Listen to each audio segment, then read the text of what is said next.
এই মুহূর্তে সবচেয়ে বড় খবর, যে খবর না দেখালে নয়। আমি এখন দাঁড়িয়ে রয়েছি পূর্ব মেদিনীপুর জেলার কোলাঘাট থানার ভোগপুর অঞ্চলে ৩টি স্কুল বন্ধ হয়েছে, আমরা খবর পাচ্ছি খবর সূত্রে। আমি এখন দাঁড়িয়ে রয়েছে সেই ভোগপুর অঞ্চলে একটি স্কুলের সামনে। আজ সোমবার, নিশ্চয়ই আপনারা জানেন স্কুলটির অবস্থা দেখুন। আমি আমার ক্যামেরা পার্সনকে দেখানোর কথা বলবো। স্কুলে কি অবস্থা, স্কুল টোটাল বন্ধ, কোনো রকম কাজ হয় না। স্কুল বিগত ১ বছর বন্ধ হয়ে গেছে, গ্রামবাসীর দাবি।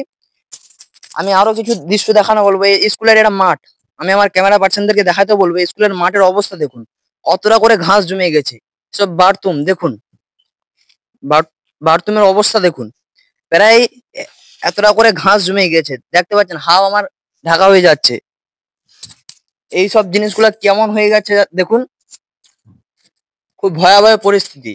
এই স্কুলটা বিগত ১ বছর বন্ধ হয়ে গেছে। কি কারণে বন্ধ হয়ে গেছে? গ্রামবাসীদের দাবি, দুটো টিচার, এখানকার দুটো টিচার ছিল, সে দুটো টিচার ৬০ বছর হয়ে যাবার তরুণ, তাদের রিটার্ন দিয়ে দেওয়া হয়। রিটার্নের পরে সেই টিচার যখন বাদ হয়ে যায়, তখনই স্কুল বন্ধ হয়ে যায়, পুরোপুরি বন্ধ। কোন রকম স্কুল চালু হয় না, এবং শূন্য পদ এখনো পর্যন্ত রয়েছে, এখনো পর্যন্ত চালু করা হয় না। এইটি হচ্ছে দিদির সরকার। স্কুলের কেমন পরিস্থিতি একটু ভিতরে ঢুকে আমার ক্যামেরা পার্সনকে দেখাতে বলবো। কেমন অবস্থা দেখুন, খুব ভয়াবহ পরিস্থিতি। স্কুল এখনো পর্যন্ত চালু হয় না, এখনো পর্যন্ত স্কুল চালু হয় না, এমনই অভিযোগ গ্রামবাসীদের।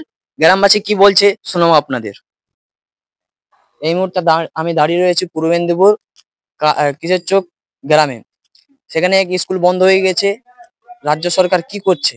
এমন স্কুল বন্ধ হচ্ছে বিভিন্ন জায়গায়, আমরা খবর পাচ্ছি খবর সূত্রে। আমি গ্রামবাসীর কেন জেনে নেবো স্কুলটা মূলত কি কারণে বন্ধ হয়েছে। ছোট ছোট ভাই দুই এসেছে, খুব আমি আনন্দিত হয়েছি।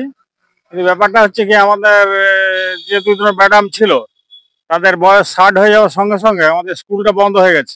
কিন্তু এখানে ছাত্রছাত্রী অনেক ছিল, কেন আমরা কোনো কারণে চালাতে পারছি না। সরকার পক্ষের কাছে আমি একটু অনুরোধ করছি, তারা যদি এই স্কুলটাকে চালানোর কোনো একটা ব্যবস্থা করে, তাহলে আমরা খুব আনন্দিত হব।